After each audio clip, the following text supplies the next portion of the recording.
Assalamualaikum warahmatullahi wabarakatuh. Perkenalkan, nama saya Giga Muhammad Yusuf, mahasiswa semester 3 Ekonomi Manajemen Universitas Putra Indonesia. Saya akan mereview pembahasan pertemuan ketiga yang disampaikan oleh Bapak Dr. Muhammad Dandi Aridayandi, SHMH. Apa itu tujuan hukum? Tujuan hukum untuk mencapai keadilan, kepastian, dan kemakmuran manusia dalam hidup bermasyarakat dan bernegara. Adapun dasar pengaturannya yaitu Undang-Undang Negara Republik Indonesia tahun 1945 yang berbunyi pasal 1 ayat 3, negara Indonesia adalah negara hukum.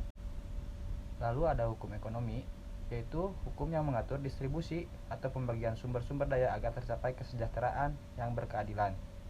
Selanjutnya ada politik. Apa itu politik? Proses pembentukan dan pembagian kekuasaan dalam masyarakat yang antara berwujud proses pembuatan keputusan, khususnya dalam negara. Pengertian ini merupakan upaya penggabungan antara berbagai definisi yang berbeda mengenai hakikat politik yang dikenal dalam ilmu politik. Politik adalah seni dan ilmu untuk meraih kekuasaan secara konstitusional maupun non-konstitusional. Di samping itu, politik juga dapat dilihat dari sudut pandang yang berbeda. Antara lain, politik adalah usaha yang ditempuh warga negara untuk mewujudkan kebaikan bersama. Politik adalah hal yang berkaitan dengan penyelenggaraan pemerintahan dan negara. Politik merupakan kegiatan yang diarahkan untuk mendapatkan dan mempertahankan kekuasaan di masyarakat. Politik adalah segala sesuatu tentang proses perumusan dan pelaksanaan kebijakan politik. Adapun pembagian kekuasaan di Indonesia yaitu ada 3. 1. Eksekutif, 2. Legislatif, dan yang ketiga adalah yudikatif.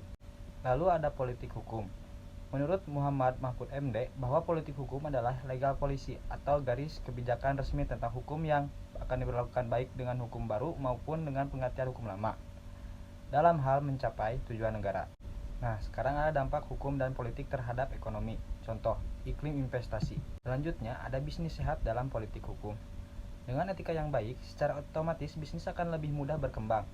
Etika yang diterapkan di dalam suatu perusahaan akan membantu membentuk nilai, norma, serta perilaku. Tentunya, setiap perusahaan meyakini bahwa prinsip menjalankan bisnis yang baik adalah prinsip beretika.